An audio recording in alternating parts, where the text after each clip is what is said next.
Good evening. I have with me Home Minister Amit Shah on a day the government held its first cabinet meeting of the second year of NDA-2 in the capital. As the first year of Narendra Modi's second term comes to a close, India's Home Minister is live with us to answer questions on a range of issues. Amit Shah has been the master blaster in NDA's second innings, so let's go straight over to him. Amit Shah ji, आपको हमें interview देने का बहुत बहुत धन्यवाद। सबसे पहले मैं बधाई देना चाहूंगा इस सरकार को 1 साल पूरा करने के लिए। इसलिए मेरा पहला सवाल सीधा और सरल सा है, इस 1 साल में मोदी गवर्नमेंट की दूसरी पारी, ये 1 साल में आप अपनी सबसे बड़ी उपलब्धियां किसको मानते हैं? देखिए राहुल जी, 1 साल की उपलब्धियां बहुत सारी है, मगर मैं आपके माध्यम से देश की जनता को ये बताना चाहता हूं कि मोदी 1 और मोदी 2 को अलग करके नहीं देखा जा सकता, क्योंकि 2014 में जो ऐतिहासिक जनादेश मिला, जिस जनादेश के तहत बहुत लंबे अरसे के बाद एक पूर्ण बहुमत की सरकार बनी और आजादी के बाद पहली बार किसी नॉन कांग्रेसी दल को, भारतीय जनता पार्टी को पूर्ण बहुमत मिला और उसका नेतृत्व मोदी जी कर रहे थे। ये जनादेश मोदी जी के नेतृत्व के लिए था और 5 साल तक मोदी जी ने एक महान भारत की रचना का फाउंडेशन डालने का, एक ठोस नींव डालने का काम किया और इसकी कंटिन्यूटी में ही 19 का जनादेश मिला और 19 से 20 तक का 1 साल गया है। तो मैं पहले बहुत कम समय में 14 से 19 की उपलब्धियों को भी बताना चाहूंगा, क्योंकि जब तक ये मैं लोगों को ताजा नहीं कराऊंगा तब तक 19 से 20 की बात करनी बेईमानी होगी। सबसे पहले नरेंद्र मोदी सरकार की, नरेंद्र मोदी सरकार 1 की उपलब्धि है कि देश के 60 करोड़ लोग जो उपेक्षित महसूस करते थे, वो 60 करोड़ लोगों के जीवन के अंदर एक नई आशा का किरण लेकर नरेंद्र मोदी सरकार आई।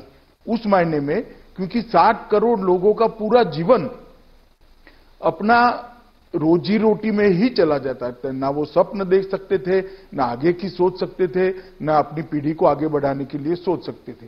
इनका जीवन स्तर भी नीचे से नीचे जाता रहा था। 60 साल तक किसी ने इनकी चिंता नहीं करी थी, विशेषकर कांग्रेसी सरकारों ने। नरेंद्र मोदी सरकार ने सबसे पहले इन 60 करोड़ लोगों का जीवन स्तर को उठाने के लिए काम किया। सबसे पहला काम, जनधन योजना के तहत 31 करोड़ बैंक अकाउंट खोलकर देश में एक भी परिवार ऐसा नहीं है आज जिसके पास बैंक अकाउंट नहीं है। बैंक अकाउंट खोलने का सबसे बड़ा फायदा गरीब व्यक्ति को यह हुआ, हालांकि विपक्ष इस पर तंज कसता है कि बैंक अकाउंट को क्या करें। उनको मालूम नहीं है कि जो सरकारी मदद बिचौलियों के माध्यम से जाती थी, राजीव गांधी स्वयं कहते थे कि 1 रुपया भेजते हैं, 85 पैसा खाया जाता है, 15 पैसा पहुंचता है। तो 31 करोड़ लोगों को, 60 करोड़ परिवारों को, 60 करोड़ लोगों को, 31 करोड़ व्यक्तियों को ये डीबीटी के माध्यम से फायदा सीधा मिलने लगा। आयुष्मान भारत योजना 50 करोड़ लोगों को, उनके स्वास्थ्य की कोई व्यवस्था ही नहीं थी देश में। वो सरकारी अस्पताल तक पहुंचते थे, नहीं पहुंचते थे, महीनों तक उनको लाइन में खड़ा रहना था। आज वो 50 करोड़ लोगों को 5 लाख तक का स्वास्थ्य का पूरा खर्चा, hospitalisation, operation, post operative hospitalisation और घर पर जाने के 250 रुपया अलग से, सारी दवाइयां, सारी रिपोर्ट्स, ये सारा 5 लाख तक का भारतीय जनता पार्टी की नरेंद्र मोदी सरकार देती है। और 1 करोड़ लोग, राहुल जी, 1 करोड़ लोग इसका फायदा उठा पाए हैं। मैं मानता हूं कि इनके जीवन के अंदर एक नई शुरुआत, 1 करोड़ लोगों के ऑपरेशंस और छोटी मोटी बीमारियां, बड़ी से बड़ी बीमारियां भी इसके तहत आज अच्छे होकर वो अपने जीवन को नई दृष्टि से देख रहे हैं। उज्ज्वला योजना के तहत 8 करोड़ गरीब परिवारों को गैस का सिलेंडर दिया गया, उनके घर को धुएं से मुक्त किया गया।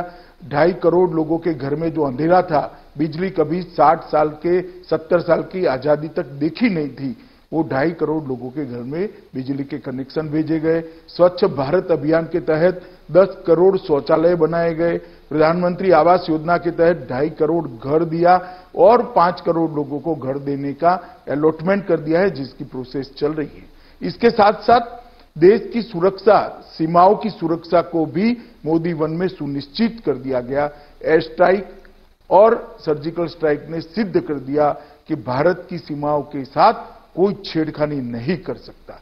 और इतनी फर्म रक्षा नीति आजादी के बाद पहली बार मोदी जी के नेतृत्व में पूरी दुनिया के सामने आई। पहले कहते थे कि अमेरिका और इजरायली ये दो देश ही अपनी सीमाओं की सुरक्षा के लिए गंभीर है, मगर अब वो दो देशों की सूची में हमारा देश भी शुमार है। वन रैंक वन पेंशन, इसका लोगों तक, सभी सेनानियों तक, रिटायर्ड और अभी जो सेवारत है सभी तक पहुंचाकर उनके परिवारों की पहली बार चिंता करने का किसी प्रधानमंत्री ने साहस किया। जीएसटी के माध्यम से पूरे देश को एक कर के खाके के नीचे लाने का काम भारतीय जनता पार्टी की नरेंद्र मोदी सरकार किया। ढेर सारे आर्थिक सुधार, रिफॉर्म, ईज ऑफ डूइंग में विश्व में तालिका में अपना नंबर ऊपर ऊपर ऊपर जाता रहा। ढेर सारे आर्थिक सुधार किए गए। 1.5 गुना लागत से 1.5 गुना एमएसपी का स्वप्न किसान कभी देख नहीं पाता था, हमने उसको वास्तविकता में परिवर्तित किया। ओबीसी आयोग को संवैधानिक दर्जा देकर हमने 70 साल से पिछड़ा वर्ग के करोड़ों लोग जो अपने आप को संवैधानिक दर्जा न मिलने से अपमानित महसूस करते थे, उनको संवैधानिक दर्जा दिया। और गरीब सवर्णों को भी आजादी के बाद पहली बार नौकरी एवं शिक्षा दोनों जगह पे 10% आरक्षण देने का काम किया। और इस सब का असर ये आया कि पहली बार पूर्ण बहुमत की दूसरी भारतीय जनता पार्टी की सरकार बनी और ज्यादा सीटों के साथ बनी। और ये जनता का आशीर्वाद लेकर मोदी जी ने 2019 में 31 मई को दूसरी पारी शुरू की। आज इसका 1 साल समाप्त हो चुका है। दूसरी पारी शुरू होते ही जो गरीब कल्याण का, अंत्योदय का एक यज्ञ नरेंद्र मोदी जी ने शुरू किया था, इसके अंदर नए जल शक्ति मंत्रालय का निर्माण कर एक और चीज जोड़ी। घर दिया था, बिजली दी थी, शौचालय दिया था, गैस दिया था, उनको बैंक अकाउंट दिया था। और अब जल शक्ति मंत्रालय का निर्माण कर जल जीवन मिशन के माध्यम से देश के 25 करोड़ घरों के अंदर शुद्ध पीने का पानी पाइप से देने की योजना लेकर आए हैं। राहुल जी, अकेली योजना अपने आप में 1 साल की उपलब्धि के लिए बहुत बड़ी बात है। शायद दुनिया का कोई देश, कोई नेता इतना बड़ा साहस नहीं कर सकता। पीएम किसान सम्मान निधि के तहत लगभग 9.5 करोड़ किसानों को अब तक उनके खाते में सीधा 72,000 करोड़ रुपया हमने भेज दिए। राहुल जी जब प्रचार में निकले थे तो कहते थे किसानों के ऋण माफ करो। मैं उनको पूछना चाहता हूं, 10 साल आपकी सरकार रही, 10 साल में 3.5 करोड़ किसानों का 60,000 करोड़ माफ किया था आपने। हमने 9.5 करोड़ किसानों के खाते में अब तक 72,000 करोड़ रुपया डाल दिया है और ये 5 साल तक चलने वाला है। किसान, मजदूर, छोटे व्यापारी, असंगठित क्षेत्र के श्रमिकों को पेंशन की सुविधा करी, ये पहली बार की गई है। व्यापारी कल्याण बोर्ड का निर्णय कर हर व्यापारी को अपने भविष्य को उज्जवल बनाने का एक रास्ता हमने प्रशस्त किया। दशकों से तीनों सेनाओं के बीच में कोऑर्डिनेशन के लिए चीफ ऑफ डिफेंस स्टाफ की मांग बहुत सारी कमेटियों ने भी करी, बहुत सारे एक्सपर्ट भी कहते थे। और दुनिया भर की रक्षा की अलग अलग रणनीतियों का अभ्यास करते हैं तो सीडीएस बहुत महत्वपूर्ण था। भारत जैसे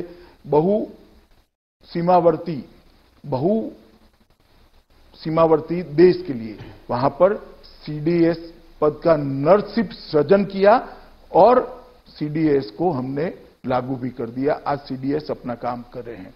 आरसेप सालों से, कांग्रेस के समय से आरसेप के अंदर ज्वाइन होने की चर्चा चलती थी, मगर जब आरसेप का असली मसौदा सामने आया और इस पर विचार किया गया कि इससे ना किसानों का भला होने वाला है, ना एमएसएमई का भला होने वाला है, ना छोटे दुकानदारों का भला होने वाला है, ना भारत के मैन्युफैक्चरिंग सेक्टर का भला होना है।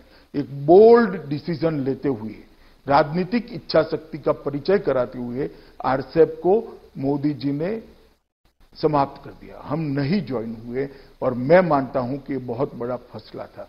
6 एम्स नए बनाए गए, 75 नए मेडिकल कॉलेज बनाए गए, 5000 MBBS की सीटें बढ़ाई गई, 1000 पोस्ट ग्रेजुएट डॉक्टरों की सीटें बढ़ाई गई, आदिवासी बच्चों के लिए 450 से ज्यादा एकलव्य मॉडल रेसिडेंशियल स्कूल को बनाने का काम किया गया और मछुआरों के लिए एक अलग मंत्रालय बनाने का काम भी किया गया। और ढेर सारे ऐसे फैसले हुए राहुल जी जिसकी देश की जनता 70 साल से राह देखती थी। देश की जनता मानती थी, मांगती थी कि धारा 370 और 35 को निरस्त कर दिया जाए, क्योंकि जब तक धारा 370 और 35 है, कश्मीर का भारत के साथ जुड़ाव परमानेंट कभी हो नहीं सकता। किसी की हिम्मत नहीं थी। नरेंद्र मोदी जी ने 5 अगस्त को धारा 370 और 35 को निरस्त कर दिया और कश्मीर को हमेशा के लिए भारत का अभिन्न अंग बनाने का काम किया।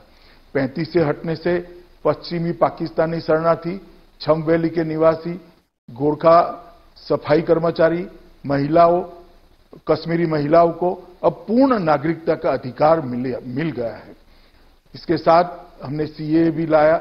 उत्पीड़ित हिंदुओं, सिखों, बौद्ध, जैन, क्रिश्चियन नागरिक जो हमारे सीमावर्ती राष्ट्रों से आते हैं, उत्पीड़न के मारे आते हैं, उनको नागरिकता 60 साल से देने का कोई प्रावधान नहीं था।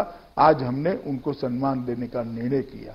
श्री राम जन्मभूमि का ऐतिहासिक फैसला आने के बाद राम जन्मभूमि निर्माण के लिए ट्रस्ट की रचना की गई और उसका मार्ग प्रशस्त कर दिया गया।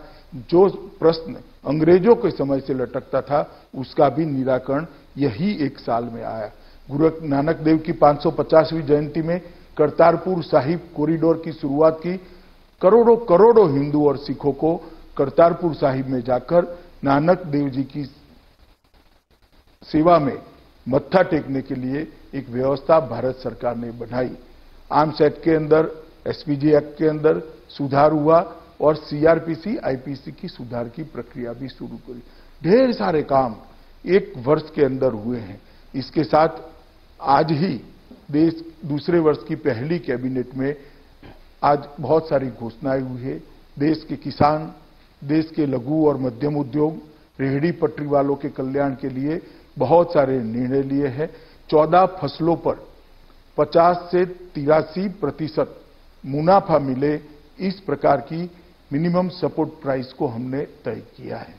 कृषि के 3 लाख तक के सभी कर्ज को भुगतान की तिथि को 31 अगस्त तक बढ़ाई गई है। किसानों का 3 लाख तक के लोन पर का ब्याज में 2% की छूट दी गई है। किसानों को 28,000 करोड़ की सब्सिडी की घोषणा की है। PM स्वनिधि योजना से फुटपाथ और रेहड़ी पटरी वालों को 10,000 रुपये तक का कर्ज देने का हमने प्रावधान करा है। MSME के लिए 50,000 करोड़ की इक्विटी का प्रस्ताव पहली बार कोई सरकार लेकर आई है और MSME के लिए 4,000 करोड़ का डिस्ट्रेस्ड एसेट फंड भी आज निर्माण करने का देश की कैबिनेट ने फैसला किया है। मैं बताना चाहता हूं राहुल जी, और सबसे बड़ी उपलब्धि 1 साल की, कोविड के सामने हम सफलतापूर्वक लड़ाई लड़े हैं और आज पूरी दुनिया कहती है कि नरेंद्र मोदी के नेतृत्व में भारत ने कोविड के खिलाफ एक सफल लड़ाई लड़ी है। सभी राज्य सरकारों को साथ में रखकर संघीय ढांचों को मजबूत करते हुए नरेंद्र भाई ने देश की जनता को कोविड के लिए लड़ने के लिए प्रेरित किया। अब तक महामारियों में, अब तक कुदरती आपदाओं में सिर्फ सरकारें लड़ाई लड़ती थी। पहली बार है कि सरकार और देश के प्रधानमंत्री के साथ 130 करोड़ की जनता कंधे से कंधा मिलाकर ये महामारी के खिलाफ लड़ रही है। मैं मानता हूं ये मोदी जी के नेतृत्व और भारतीय जनता पार्टी की सरकार की बड़ी उपलब्धि है। अमित शाह जी, आपने बहुत विस्तार से बखूबी आपने अपनी सरकार की उपलब्धियां गिनाई। करीब आपने मेरे पहले 2-3 सवालों का जवाब पहले ही उसमें दे दिया।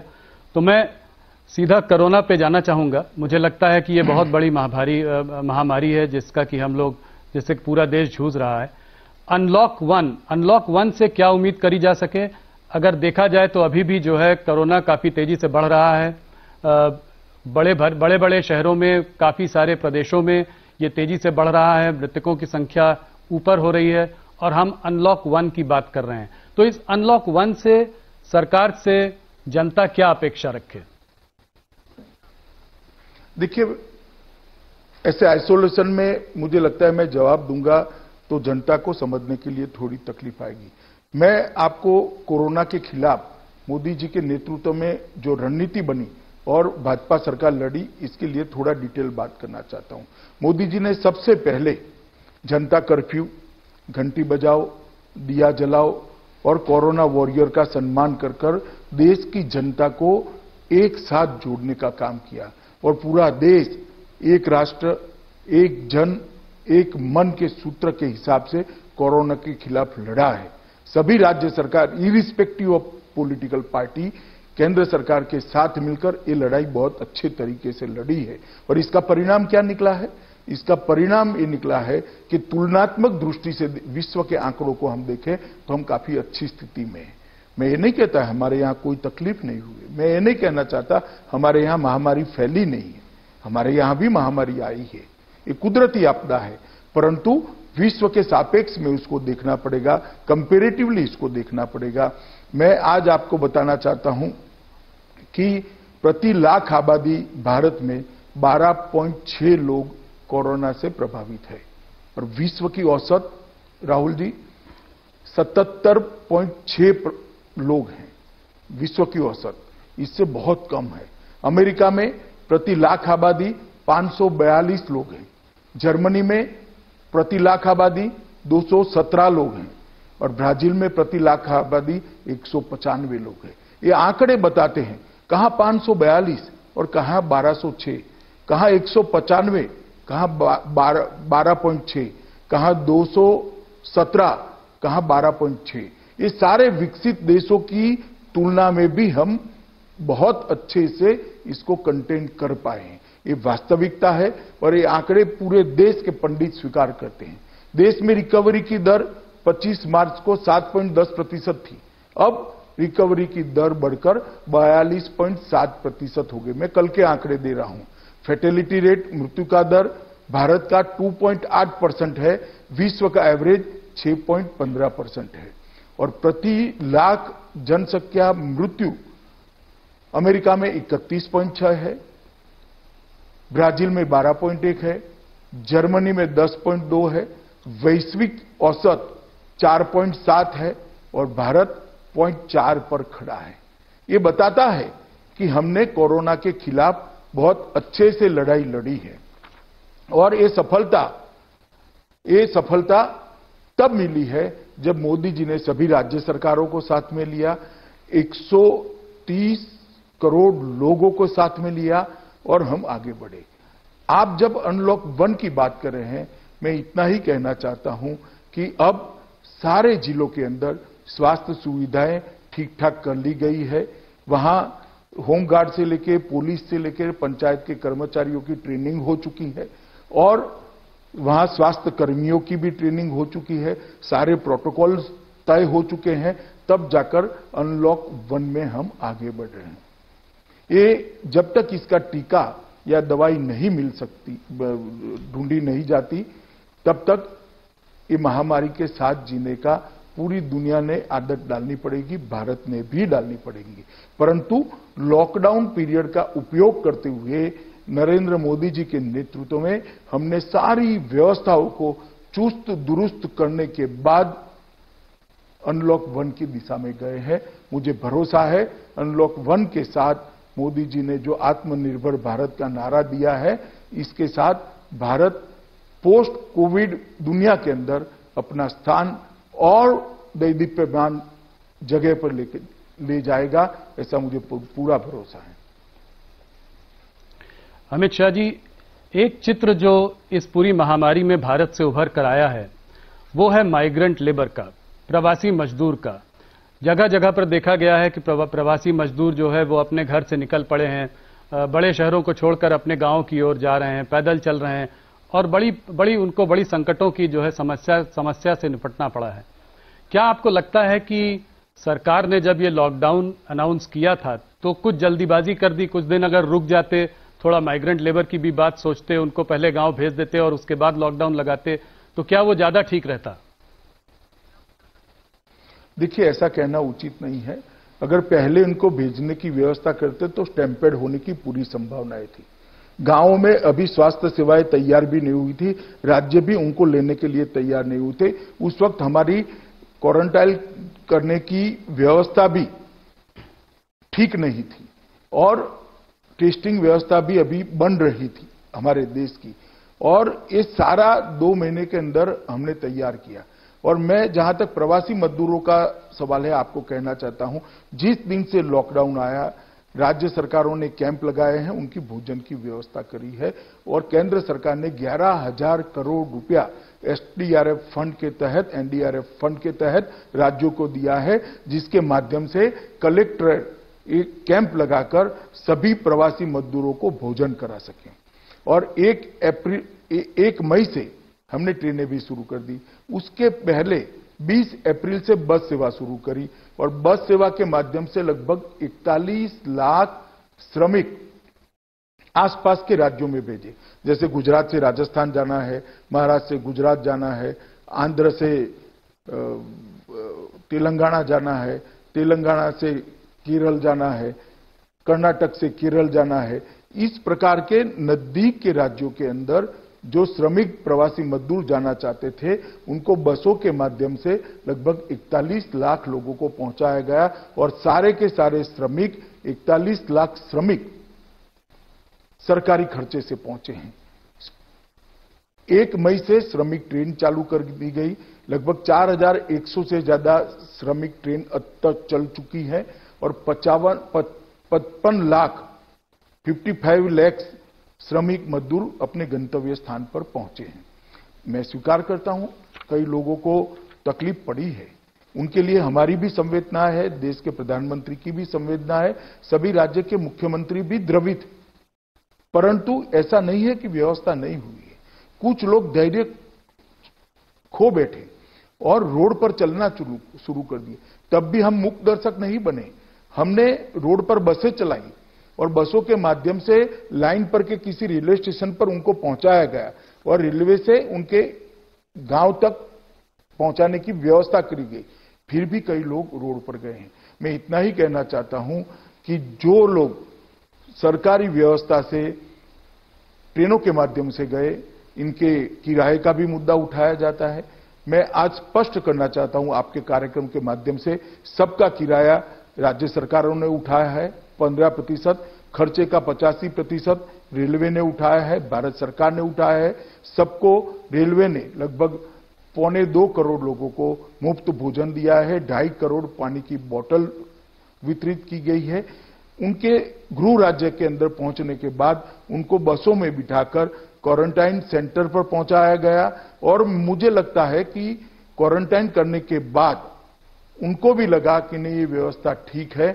सबको वहां राज्य सरकार के खर्चे से भोजन कराया गया और उनको घर पर पहुंचाने की व्यवस्था की। साथ में टिकट प्लस 500 रुपया, कोई राज्यों ने 2,000 रुपया, कोई राज्यों ने 1,000 रुपया, कुछ राज्यों ने, यूपी जैसे राज्य ने साथ में किट भी देने का काम किया। और ये सारी योजना सुचारू रूप से चले, इसके लिए हमने बहुत प्रयास किए हैं और इसी का नतीजा है कि 1 करोड़ 10 लाख से ज्यादा प्रवासी मजदूर आज अपने अपने घर पर पहुंचे हैं और ढेर सारे लोगों ने अपना क्वारंटाइन पीरियड भी समाप्त कर घर पे परिवार के साथ रहना भी शुरू कर दिया है। हाँ, परंतु राहुल जी, ये बात आपकी सही है, कुछ ऐसे दृश्य हुए जो नहीं होते तो ज्यादा अच्छा था।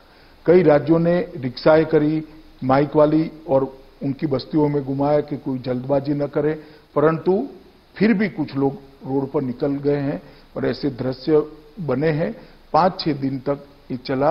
उसके बाद हमने जो व्यवस्था करी वो लोग समझने लगे और स्ट्रक्चर्ड व्यवस्था से ही जाने लगे। आज ऐसी स्थिति है कि जाने वालों की भीड़ बहुत कम है। धीरे धीरे ट्रेनें भी, आज तो शायद 70 या 80 ट्रेनों की ही डिमांड राज्यों से मिली है।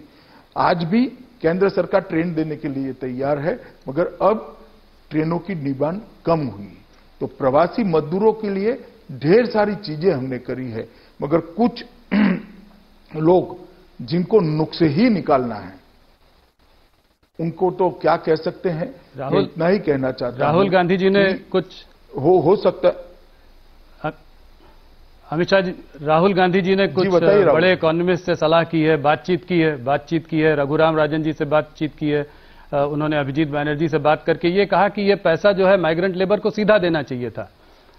तो कोई स्पेशल पैकेज सरकार सोच रही है प्रवासी मजदूरों के लिए आने वाले समय में? मैं आपको बताता हूं, देखिए राहुल जी उनकी योजना लेकर घूम रहे 7,500 रुपया हर एक के बैंक अकाउंट में डाल दो। चुनाव में भी उन्होंने न्याय नाम से योजना घुमाई थी, मगर देश की जनता ने उसको रिजेक्ट कर दिया। वो जानते नहीं है कि योजना रिजेक्ट हो चुकी है और 1 साल हो गया, फिर भी कैसेट वहीं बज रही है। मैं आपको बताना चाहता हूं, कुल 41 करोड़ लोगों को 53,000 करोड़ रुपया भारतीय जनता पार्टी की नरेंद्र मोदी सरकार ने सीधा डीबीटी के माध्यम से इनके बैंक अकाउंट में पहुंचा है। जनधन योजना में जिनके अकाउंट है, ऐसे 20 करोड़ अकाउंट को 20,000 करोड़ रुपया पहुंचा है और 500 रुपया पहुंचने वाला है, तो और 10,000 करोड़ पहुंचेगा। वरिष्ठ नागरिक, विधवा बहनें और दिव्यांगजनों के लिए 3 करोड़ नागरिकों के लिए 2814 करोड़ गए हैं। 8.2 करोड़ किसानों को 16,394 करोड़ रुपया भेजा है। भवन निर्माण क्षेत्र में काम करने वाले श्रमिकों, कंस्ट्रक्शन में काम करने वाले श्रमिकों को 4,000 करोड़ रुपया सीधा उनके बैंक अकाउंट में गया है। और उज्ज्वला योजना के तहत 7.5 करोड़ मुफ्त सिलेंडर लाभार्थियों को पहुंचाया है। आप सिलेंडर की कॉस्ट गिन लीजिए तो 1,600 रुपया हर एक के वहां गया है और एक सिलेंडर अभी जाने वाला है। और 36 प्रदेशों में 98 लाख मैट्रिक टन गेहूं और चावल हमने बांटने का काम किया है फ्री ऑफ कॉस्ट। और अरहर दाल लगभग 4.5 लाख मैट्रिक टन अरहर दाल सभी राज्यों में भेजी है और लगभग 2 लाख मैट्रिक टन से ज्यादा वितरण भी हो चुका है। ये कैश, ये नकद सहाय नहीं है तो क्या है? ये नकद सहाय ही है। मगर राहुल जी, कुछ लोग वक्र दृष्टा होते हैं, जिनकी दृष्टि ही वक्र है तो चीज कभी सीधी नहीं दिखाई पड़ेगी उनको। और वक्र दृष्टा लोगों को देश की जनता बहुत अच्छे तरीके से जानती है, ना गंभीरता से उनको लेती है, ना उनके कहे में आती है। पर अमित शाह जी, एक बात आपको माननी पड़ेगी, इस महामारी के कारण मैं जरा प्रवासी मजदूर से आगे बढ़ता हूं। इसके कारण जो अर्थव्यवस्था में जो एक झटका लगा है, जो एक सेटबैक आया है, उससे लाखों लोगों की नौकरियां गई हैं, लोगों की सैलरी कट हुए हैं। तो ये अगर आप लोग जब सरकार में आए थे 6 साल पहले, तो हम लोग का जीडीपी 8% प्रतिशत से ग्रो कर रहा था।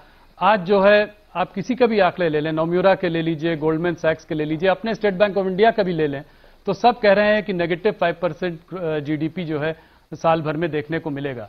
तो इसको हम कैसे संभालेंगे? जो महामारी का जो इकोनॉमी पर इतना बड़ा झटका है, इसको हम कैसे संभालेंगे? देखिए राहुल जी, मैं आपको एक अलग दृष्टि से एक सवाल पूछना चाहता हूं।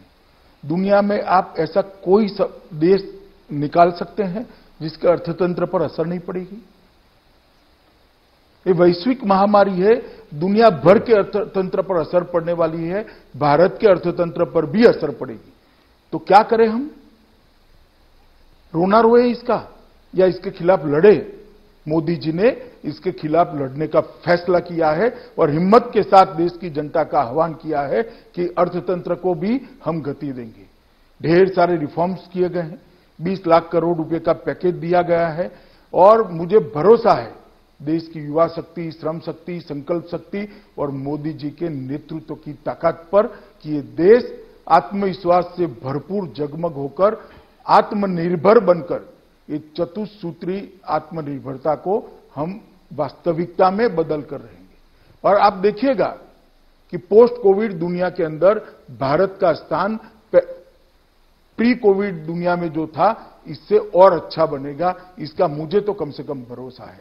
जो नेगेटिव सोचने वाले लोग हैं, जो लोग वक्रदृष्टा है, उनके लिए रोना रोना एक विषय हो सकता है, मगर मोदी जी इस आपदा को भी अवसर में बदलने के लिए कृत संकल्प है और मुझे भरोसा है मेरे नेता पर, उनके नेतृत्व में, उनको बताए हुए रास्ते पर ये देश आगे बढ़ेगा।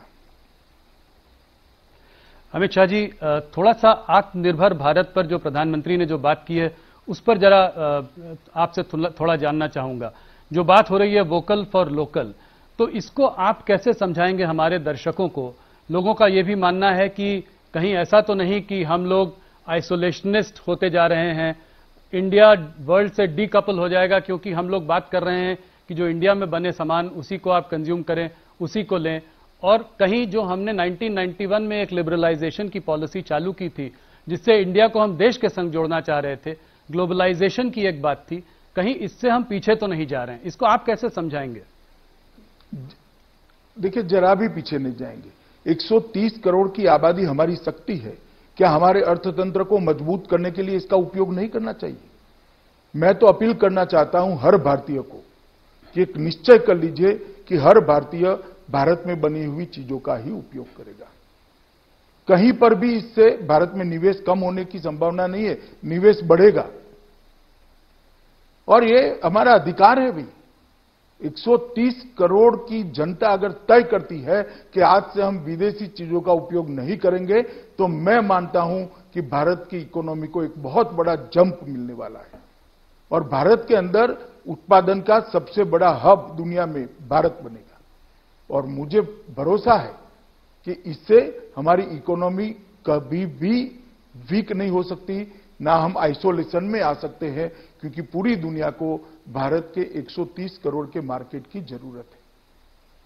हम अपने 130 करोड़ जनता के मार्केट की जो क्षमता है, इसकी ताकत है, इसको एक बार पहचान लेते हैं और भारत को अगर मैन्युफैक्चरिंग का हब बनाते हैं तो मुझे भरोसा है कि हमारे अर्थतंत्र को एक नई गति मिलेगी। देखिए, निराशा से जीने वाले लोगों के लिए कभी रास्ते नहीं मिलते हैं। आशा से, मेहनत से और रणनीति बनाकर जो लोग अपना रास्ता प्रशस्त करते हैं, ईश्वर भी उनके साथ रहता है, दुनिया भी उनके साथ रहती है। अमित जी, हमारे वहां अगर देखा जाए हमारे देश में तो तमाम चीजें हैं जो made in China, made in Taiwan, made in Sri Lanka से आती है। कपड़े हों, खिलौने हों, तमाम चीजें, इलेक्ट्रॉनिक गुड्स हैं, उनके पार्ट्स भी चाइना से आते हैं। तो कहीं ये हमारा निशाना चाइना पर तो नहीं है? देखिए, हम कह रहे हैं कि भारत में बनी हुई चीजों का उपयोग करें और मुझे लगता है हमारा अधिकार है। कम से कम राहुल इतना कह दे कि मैं करूंगा तो एक व्यक्ति तो जुड़ जाएगा आंदोलन से। ढेर सारे लोग जुड़े हैं, आप जुड़ जाइए आज से, ऐसा मैं आपको अपील करना चाहता हूं। ये जो हमारा पैकेज है, ये पैकेज के अंदर 1,70,000 करोड़ का त्वरित लाभ भी दिया है। उनको एक कोविड महामारी के कारण जो नुकसान हुआ है, हमारे छोटे उद्यमी हैं, ट्रेडर्स हैं, किसान हैं, श्रमिक मजदूर है, इनको बैठा करने के लिए भी व्यवस्था है। इनके वर्किंग कैपिटल की व्यवस्था की है, जिसकी गारंटी भारत सरकार ने ली है। आज पहली बार एमएसएमई के वर्किंग कैपिटल की गारंटी भारत सरकार ने ली है और डिस्कॉम के लिए 90,000 करोड़ रुपए का एक पैकेज दिया है। एमएसएमई के लिए 3 लाख करोड़ का पैकेज दिया है। और तीसरा जो रिफॉर्म्स करे हैं, ये रिफॉर्म्स से हम लॉन्ग टर्म हमारे भारत को मैन्युफैक्चरिंग हब बनाने की एक नींव डालने का काम करेंगे। मैं मानता हूं कि मोदी जी की इस रणनीति को, जिन्होंने 6 दशकों तक अपने परिवार के लिए ही सोचा है और सत्ता का सुख ही सिर्फ भोगा है, वो परिवार ये रणनीति को नहीं समझ सकता, क्योंकि इनके पास बहुत मौके देश की जनता ने दिए। देश वहां का वहां रहेगा, परिवार मजबूत होता गया। अब समय आया है, नेतृत्व ऐसा आया है जो देश को मजबूत करना चाहता है और देश की जनता इसके साथ है। अमित शाह जी, मैं जरा चाइना की ओर मुड़ता हूं। चाइना से जो हम लोगों को जो मैसेज आ रहा है वो थोड़ा गंभीर दिखाई देता है। चाइना ने अभी जो हाल में हांगकांग के संग और ताइवान के संग भी करने की कोशिश की है, उससे उनका इंटेंट साफ नजर आता है। भारत में आप इस प्रॉब्लम को कितनी गंभीरता से देखते हैं? क्या चाइना सच में एक घुसपैठी की तरह अंदर घुस आया है? और लाइन ऑफ एलएसी की जो बात है, उसमें आपको कितनी गंभीरता से इस इशू को आप ले रहे हैं? देखिए, एलएसी की सवाल को कोई राष्ट्र, कोई सार्वभौम राष्ट्र हल्के से नहीं ले सकता। अभी सेना के स्तर पर और डिप्लोमेटिक स्तर पर बातचीत चालू है, मगर मैं एक बात आपको कह देता हूं, नरेंद्र मोदी सरकार हमारी सीमाओं और हमारे सार्वभौमत्व के साथ एक किंचित मात्र भी समझौता नहीं करेगी। हम इसके रक्षा के लिए अडिग खड़े रहेंगे। क्या आप चाइना से आप डिसअपॉइंटेड हैं? क्योंकि चाइना से बातचीत पिछले कुछ सालों से चल रही है। 2 बार प्रधानमंत्री मोदी जी की भी बात हो चुकी है। मेहमान नवाजी में कोई कमी नहीं रही है। फिर इस तरह का उनका रवैया क्यों? देखिए, मैंने कहा ना, अभी डिप्लोमेटिक स्तर पर और सेना के स्तर पर, दोनों स्तर पर बातचीत हो रही, मगर किसी से हमें डिसअपॉइंट होने की जरूरत नहीं है। हमारी नीति अफर है, अडिग है कि हमारी सीमाओं का ना कोई उल्लंघन कर सकता है, ना हमारे सार्वभौमत्व पर कोई सवालिया निशान लगा सकता है। इसके साथ कोई कॉम्प्रोमाइज नहीं होगा। और डिसअपॉइंटमेंट तो तब होता है जब विफलता मिलती है। विफलता मिलने की कोई संभावना नहीं। मैं पाकिस्तान की ओर भी जरा सा देखना चाहूंगा। इमरान खान के ट्वीट इधर बीच जो आए हैं, हिंदुत्व सुप्रीमेसिस्ट मोदी बोला है, और बोला है कि Pakistan is threatened with false flag operation. इस बात को आप कैसे देखते हैं? और आप ये कैसे देखते हैं कि नेपाल, चाइना और पाकिस्तान तीनों ही इस वक्त भारत के विरोध में है? देखिए, अभी सब अपने अपने यहां कोरोना के संकट में हैं, मगर आप एक बात मैंने आगे जो कहा वो समझ लीजिए। हमारी सीमाओं की सुरक्षा के लिए ये सरकार कृतनिश्चयी है। और जहां तक फॉल्स फ्लैग ऑपरेशन का सवाल है, हमने कभी किसी की सीमाओं का उल्लंघन नहीं किया है। मगर किसी ने हमारी सीमाओं का सम्मान नहीं किया, हमारी सेनाओं का सम्मान नहीं किया, तो उसको सबक सिखाने से भी हम पीछे नहीं हटे हैं, चाहे सर्जिकल स्ट्राइक हो या एयर स्ट्राइक हो। ये हमारा रिकॉर्ड दुनिया के सामने अब प्रस्थापित हो चुका है और हमारी रक्षा नीति भी अब व्याख्यायित हो चुकी है। कोरोना के मामले में अमित जी, पॉलिटिकल गर्मी भी बहुत है, ये पॉलिटिकल मुद्दा भी अपने आप में बन चुका है। सबसे पहले मैं आपसे ये जानना चाहूंगा कि ये कोरोना वायरस के स्प्रेड में आप तबलीगी जमात का कितना बड़ा हाथ मानते हैं? और मौलाना साद कहां हैं, ये कहां हैं और इनको हम लोग ढूंढ क्यों नहीं पा रहे हैं? देखिए, मैं अब कहता हूं, अभी हमारी प्रायोरिटी कोरोना के खिलाफ लड़ाई है। और जिन्होंने भी कानून को तोड़ा है, जिन्होंने भी देश के नियमों को तोड़ा है, वो किसी को हम बख्शेंगे नहीं। मैं देश की जनता को आश्वस्त करना चाहता हूं। लोग कहते हैं कि जहां तक पूरे देश की नजर कोरोना पे थी, आप बहुत बड़ा एक रोल उस पे आप अदा कर रहे हैं। आप एमएचए पूरा एक नजर रखे हुए हैं पूरे देश में। इसके बीच में भी आप मौका नहीं चुके और मध्य प्रदेश में आपने जो है सरकार बदल दी। ये ज्योतिरादित्य सिंधिया कू आपने कैसे किया? मैंने नहीं किया है। कांग्रेस के अंदर नेतृत्व के प्रति श्रद्धा कम होने के कारण कू हुआ है। देखिए, मध्य प्रदेश में कांग्रेस की सरकार थी। इसको बचाने की जिम्मेदारी मेरी कैसे हो सकती है? इसको बचाने की जिम्मेदारी सोनिया जी और राहुल जी की है। उनके यहां से इनके इतने बड़े नेता नाराज होकर इस्तीफे देकर निकल गए। इतना बड़ा ग्रुप निकल गया और किसी ने दल बदल नहीं करा है। सबने इस्तीफे दिए हैं और बाद में भारतीय जनता पार्टी ज्वाइन करिए। अब मध्य प्रदेश की जनता तय करेगी इनका फैसला सही था या गलत था। मगर मैं स्पष्ट कर दूं, ये लॉकडाउन होने के पहले हुआ है। महाराष्ट्र में भी इस तरह की बातें चलती रहती हैं कि किसी न किसी दिन इस सरकार को डिस्टेबलाइज करने की जो है एक ऑपोजिशन का हरदम वो रहा है कि जो है भारतीय जनता पार्टी डिस्टेबलाइज करने की कोशिश कर रही है। भारतीय जनता पार्टी ने भी अपना अटैक काफी बढ़ाया इधर बीच। कोरोना में महाराष्ट्र, आपको पता है, आंकड़े काफी जैसा दिखा रहे हैं, एक काफी गंभीर स्थिति बनी हुई है। तो क्या आपको लगता है वहां पर भी भारतीय जनता पार्टी का एनसीपी से वापस बातचीत शुरू हो सकती है? वहां पे भी कुछ इस तरह की एक प्रतिक्रिया बन सकती है? आपने कहा जनता की बात, आपने कही कि जनता अगर नाखुश हो तो सत्ता। जी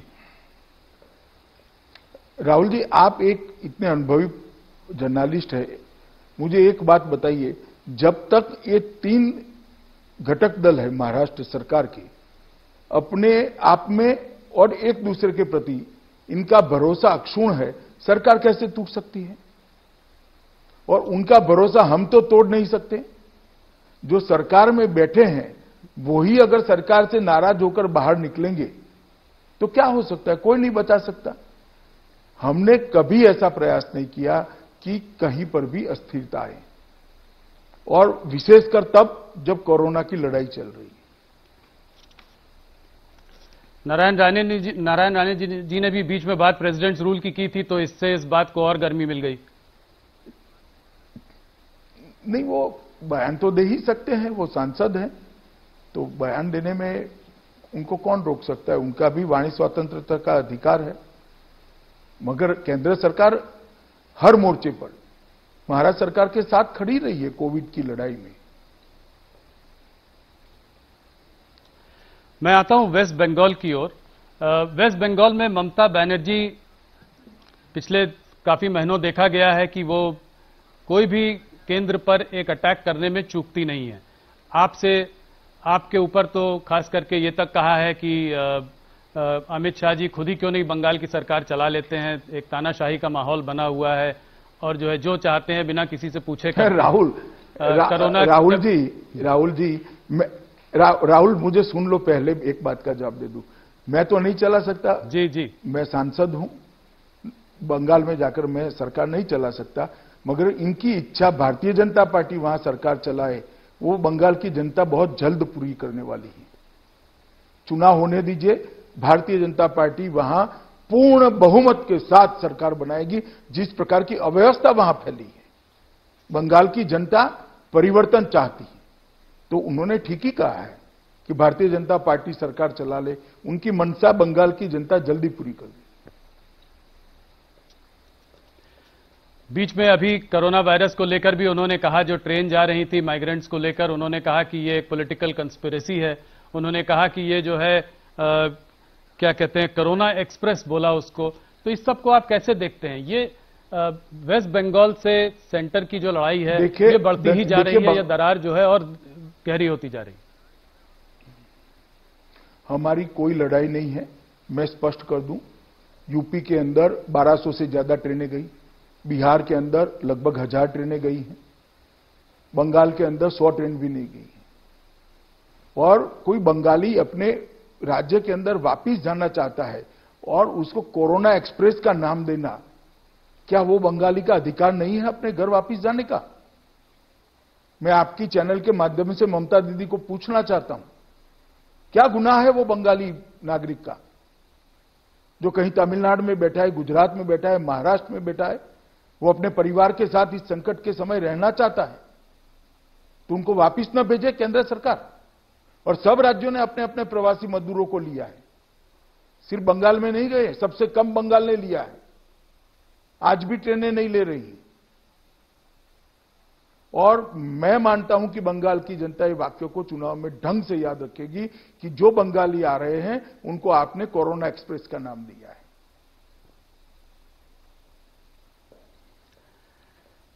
अमित शाह जी, थोड़ा बात आपके मैं गृह मंत्री होने के उस पर बात करना चाहूंगा। हम लोगों ने आपसे बहुत सालों बात किया है एक भारतीय जनता पार्टी के अध्यक्ष की तरह।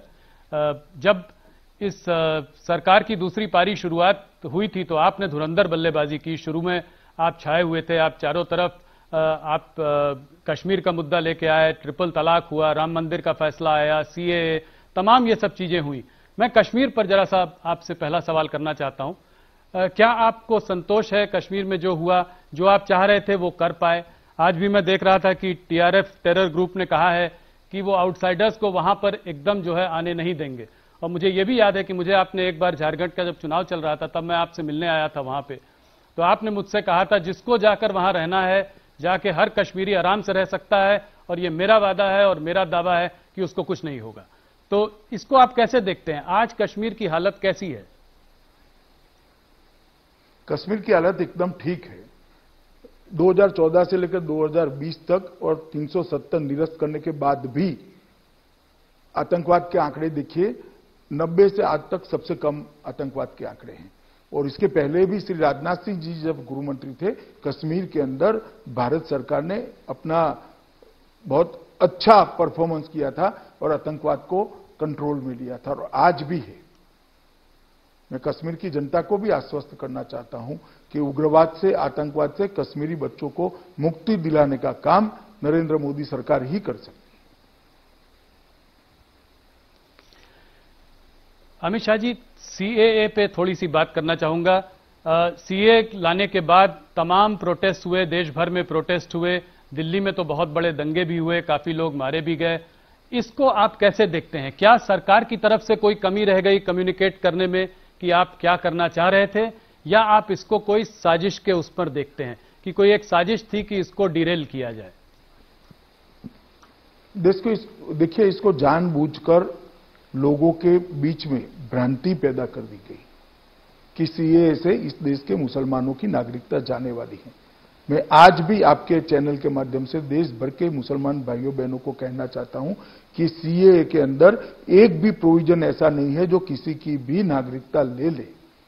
मैंने जब राज्यसभा में भाषण किया तो कपिल सिब्बल, श्री आनंद शर्मा और गुलाम नबी आजाद ने भी इसको स्वीकार किया कि हम नहीं कहते नागरिकता जाएगी। तो फिर भाई आपकी पार्टी की अध्यक्षा रामलीला मैदान में क्यों ऐसा बोल रही है कि आपके अस्तित्व की लड़ाई है, रोड पर आ जाइए? क्यों लोगों को उकसा रहे हो भाई काम का? मगर ये लंबा नहीं चलता है। हमने भी कम्युनिकेशन किया है, हमने भी बातों को रखी है, संसद में भी इस पर कई बार चर्चा हुई है और धीरे धीरे बात नीचे तक परकोलट हुई है कि इसको गलत तरीके से लोगों के सामने रखा गया है। दिल्ली रायट्स, दिल्ली में जो रायट्स हुए उसकी जांच की रिपोर्ट कब तक उम्मीद की जा सकती है और उसमें क्या होगा? क्या एक्शन लिया जाएगा उनके खिलाफ जिन्होंने दंगों को भड़काया है? जरूर लिया जाएगा, कठोर से कठोर कदम उठाए जाएंगे। हमने षड्यंत्र का भी एक एफआईआर बनाया है जिसके तहत जांच चल रही है, और मैं आपको सुनिश्चित कर देश की जनता को और दिल्ली की जनता को विशेषकर ये कहना चाहता हूं कि अब तक के सभी राइट्स में सबसे ज्यादा कठोर कदम इसी राइट्स के अंदर उठाए जाएंगे और सजाएं भी होगी, इरिस्पेक्टिव ऑफ किसने क्या किया है, कितना बड़ा आदमी है, वो कुछ नहीं देखा जाएगा। जिसने राइट्स करे हैं, जो राइट्स के लिए जिम्मेदार है, उनको सजा दी जाएगी और बहुत अच्छे तरीके से दिल्ली पुलिस इन्वेस्टिगेट करेगी। तो आप कह रहे हैं कि बड़े बड़े नेता भी इसके घेरे में आएंगे? मैंने नेता शब्द प्रयोग नहीं किया। कोई भी बड़ा आदमी हो मगर राइट्स के लिए अगर जिम्मेदार है तो वो जरूर सजा प्राप्त करेगा। अमित शाह जी, एक सीधा सवाल आपसे करना चाहता हूं, क्या आपकी सरकार एनआरसी के लिए भी कटिबद्ध है?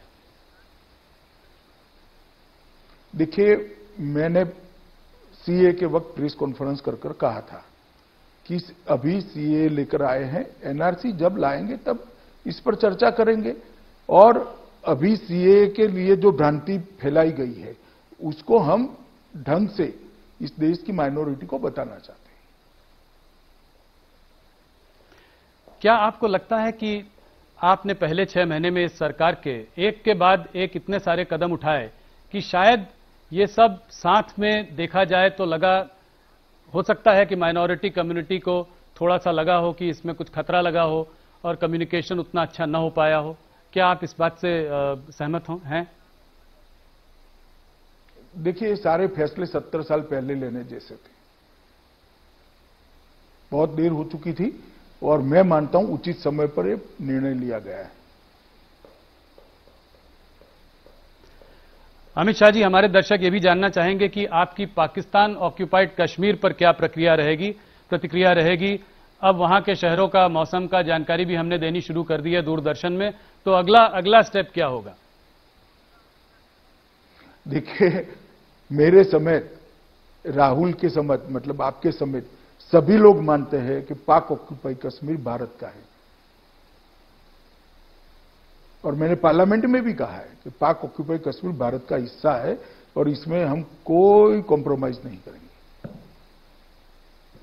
और जहां तक रणनीति का सवाल है राहुल जी, इस प्रकार के मसलों की रणनीति प्रेस इंटरव्यू में नहीं बताई जाती।